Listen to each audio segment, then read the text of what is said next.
Hello my dear students. तो कैसे हैं आप लोग? आशा करते हैं बहुत अच्छे होंगे।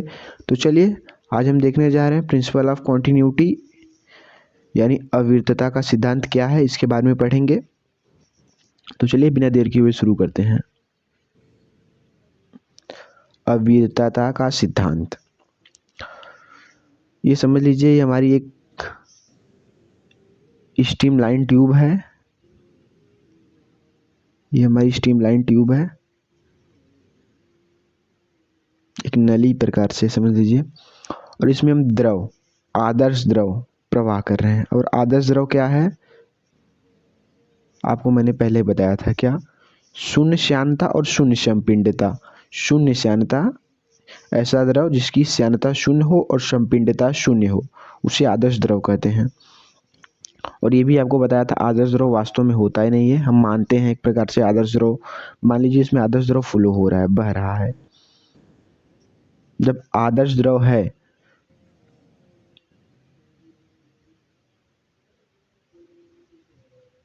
मान लीजिए आदर्श द्रव फ्लो हो रहा है, जब आदर्श द्रव है जो हमारा नॉर्मल द्रव होता है, अगर किसी भी समझ लीजिए अगर हम पाइप में फ्लो कराएंगे तो थोड़ा बहुत रह जाता है। मतलब है अगर आप किसी भी पाइप लीजिए लीजिए कोई भी पाइप, अगर उसमें जो अपना द्रव है जो हम लोग लेते हैं वाटर, आप उसे फ्लो करवाइए, वो थोड़ा बहुत देखेंगे उसमें द्रव बचा ही रह जाएगा। और जो ये आदर्श द्रव, अगर आदर्श द्रव रहेगा तो एकदम बाहर निकल जाएगा यहाँ से।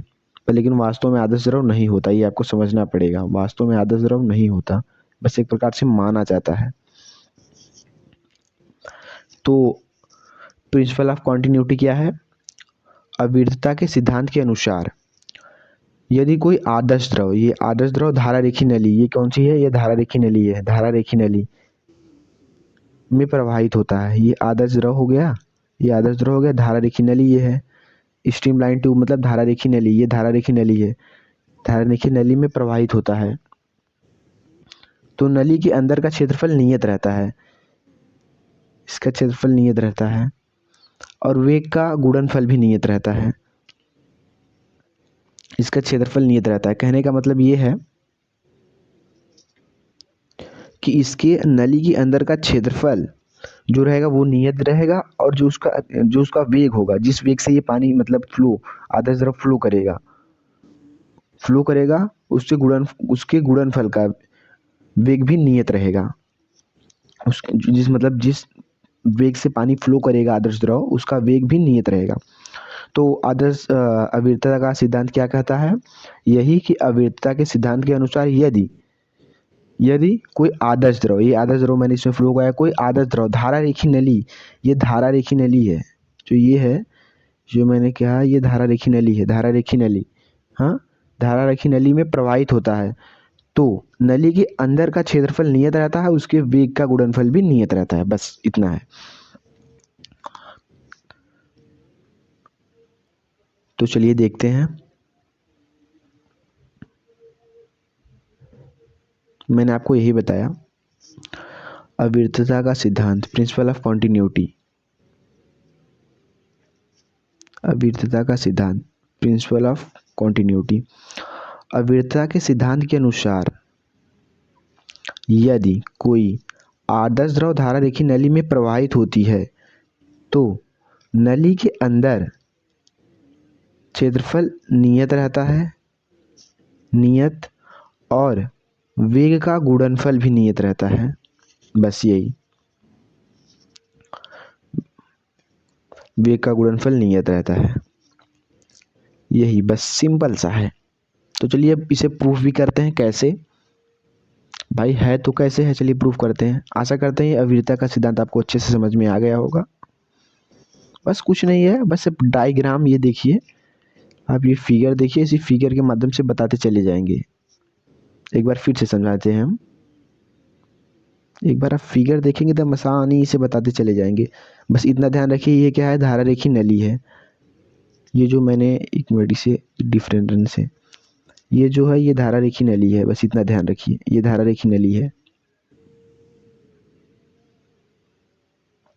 मैंने क्या बताया?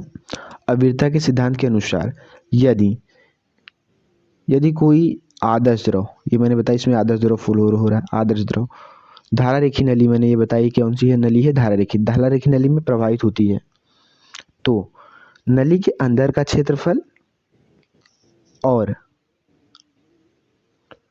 वेग का गुणनफल नियत रहता है। बस हो गया विरता का सिद्धांत। अब इसे प्रूफ करते हैं, पहले इसे इरेज कर दें तब प्रूफ करते हैं क्या फार्मूला इससे बनता है। अब आप मान लीजिए ये एक धारा रेखी नली है, मार्कर यस, मान लीजिए एक धारा रेखी नली है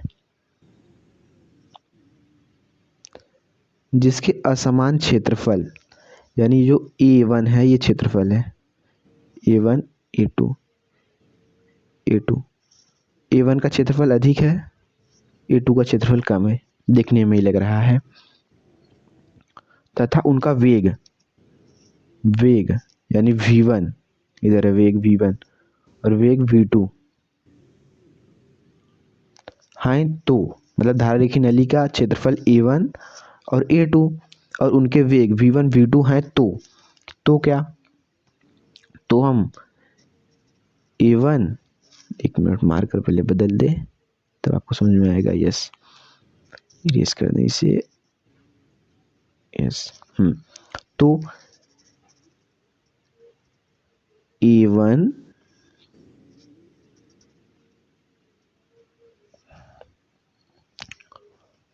into V1 is equal to होंगे किसके, A2 V2 के। हाँ, क्योंकि अगर हम धारा रेखी नली में ये आदर्श द्रव फ्लो करा रहे हैं तो इसी तरह से ये फ्लो निकलता चला जाएगा ना, उसी वेग से निकलता चला जाएगा। तो और ये जो होगा हमारा, एक मिनट, ये A1 into V1 is equal to A2 V2, ये नियत रहेंगे। क्या रहेंगे, नियत। और हाँ, इसे आप एक बात और भी समझ लीजिए, पहले से हम इसे इरेज कर दें तब समझ में आएगा। एक मिनट, यस, इरेज हो गया। Marker yes. जैसे मैंने क्या बताया कि जब ये दोनों बराबर हो गए, मतलब नियत हो गए, A1 into V1 A2 into V2, तब यहाँ पानी फ्लो हो रहा है। समझने की कोशिश कीजिए, यहाँ पानी फ्लो हो रहा है, यहाँ एरिया ज़्यादा है, यहाँ एरिया ज़्यादा है, तो पानी का वेग जो होगा वो कम होगा। थोड़ा फिजिकली सोचिए, अगर यहाँ एरिया ज़्यादा है तो पानी का वेग कम होगा। जैसे समझ लीजिए हम लोग कभी भी टुल्लू चलाते हैं अपने घर पे, अब कभी भी गाड़ी, कोई भी, सब लोग हैं भाई, बाइक वाइक कुछ भी धोने के लिए चलाते हैं, तो हम लोग को पानी प्रेशर से नहीं फेंकता, तो आगे का जो होता है उसे हम दबा देते हैं तो पानी प्रेशर से आगे बढ़ जाता है। तो सेम कंडीशन यही है, यही फॉलो हो रहा है। इसका एरिया यहाँ ज़्यादा था इसलिए इसका वेग यहाँ कम होगा, मतलब V1 का वेग कम होगा।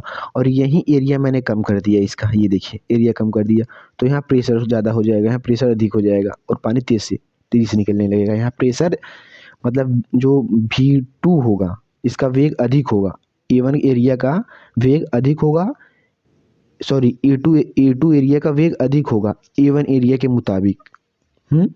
चलिए समझते हैं।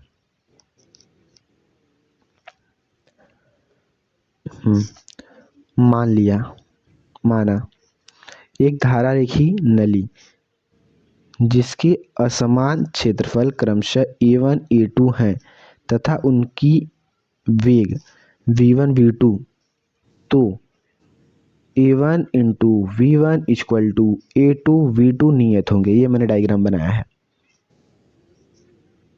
आपके समझने के लिए। ये देखिए, इसकी थोड़ा डायग्राम गड़बड़ बन गया है, यहाँ थोड़ा एरिया ज़्यादा होना चाहिए था A1 के पास और A2 के पास थोड़ा एरिया कम होना चाहिए था, तब पर भी समझने के लिए काफ़ी है। ये देखिए, ये A1, यहाँ एरिया अधिक है A2 के मुताबिक। हाँ, तो यहाँ जो वेग होगा पानी का जो वेग होगा वो स्लो होगा थोड़ा, क्योंकि एरिया ज़्यादा है।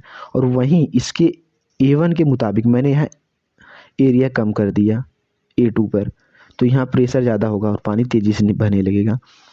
तो मैंने पहले ही बताया था इसका क्षेत्र, क्या बताया था कि क्षेत्रफल और वेग, वेग का गुणनफल। जब मैंने डिफिनीशन बताया था, क्या बताया था डिफिनीशन, अविरता के सिद्धांत के अनुसार यदि कोई आदर्श द्रव धारा रेखी नली में प्रवाहित होती है तो नली के अंदर का क्षेत्रफल नियत और वेग का गुणनफल भी नियत, यानी यानी ये A1 V2 equal to A2 V2 नियत रहेंगे। हाँ, नोट मतलब ये जो मैंने आपको इम्पोर्टेंट बात बताया, इससे मतलब इससे क्या स्पष्ट होता है, इससे स्पष्ट होता है कि जहाँ क्षेत्रफल कम होता है वहाँ वेग अधिक होता है। मतलब यहाँ क्षेत्रफल कम था, यहाँ क्षेत्रफल मैंने कम बताया ना, A2 का क्षेत्रफल कम था तो प्रेशर ज़्यादा बना, इसलिए पानी तेजी से गया। और जहाँ क्षेत्रफल अधिक होता है, यहाँ A1 के पास क्षेत्रफल अधिक था, क्षेत्रफल अधिक होता है, A1 के पास क्षेत्रफल अधिक था, जहाँ क्षेत्रफल अधिक होगा वहाँ वेग कम होगा। परंतु ये बहुत इंपॉर्टेंट बात है, परंतु एकांक समय में द्रव का कुल आयतन नियत रहता है। मतलब कहने का क्या मतलब है, एकांक समय में द्रव का कुल आयतन नियत रहता है, मतलब इसका मतलब अभी आपको समझाते हैं। इधर देखिए फिगर से, मैंने क्या, एक मिनट, मैंने क्या बोला, एकांक समय में द्रव का आयतन नियत रहता है, राइट। कहने का मतलब ये है कि जितने ही समय में यहाँ से पानी फ्लो होगा, यहाँ से पानी, एक मिनट मार्कर नहीं चल रही, जितने ही समय में यहाँ से पानी फ्लो होगा उतने ही समय में यहाँ से पानी निकल जाएगा। समझिए, फिजिकली है, ध्यान से समझने की कोशिश कीजिए। अगर यहाँ से समझ लीजिए पानी, सपोज दैट यहाँ से मैंने अगर पानी फ्लो कराया, 1 मिनट में समझ लीजिए 2 लीटर पानी बह गया, 1 मिनट में 2 लीटर पानी बहा, यहाँ से फ्लो हुआ 2 लीटर, मार्कर नहीं चल रहा, 1 मिनट में 2 लीटर पानी फ्लो हुआ, कहाँ, A1 एरिया से। तब A2 एरिया से भी 1 मिनट में 2 लीटर पानी फ्लो हो जाएगा। यही है बस। क्या बोला, एकांक समय अंतराल में द्रव का कुल वेग, द्रव का कुल आयतन, सॉरी, द्रव का कुल आयतन नियत रहता है। इसका जो आयतन होगा नियत रहेगा, मतलब बस यही, अगर यहाँ से मैंने 1 मिनट में 2 लीटर फ्लो करवाया पानी, तो यहाँ से भी 1 मिनट में 2 लीटर फ्लो होगा। और यहाँ से 3 लीटर फ्लो कराया तो यहाँ से 3 लीटर, यहाँ से अगर 50 लीटर फ्लो हुआ A1 एरिया से तो यहाँ से भी 50 लीटर उतने ही समय में फ्लो होगा। यही है। तो आशा करते समझ में आया होगा। तब तक के लिए फिर अगले वीडियो में मिलते हैं, तब तक के लिए जय हिंद।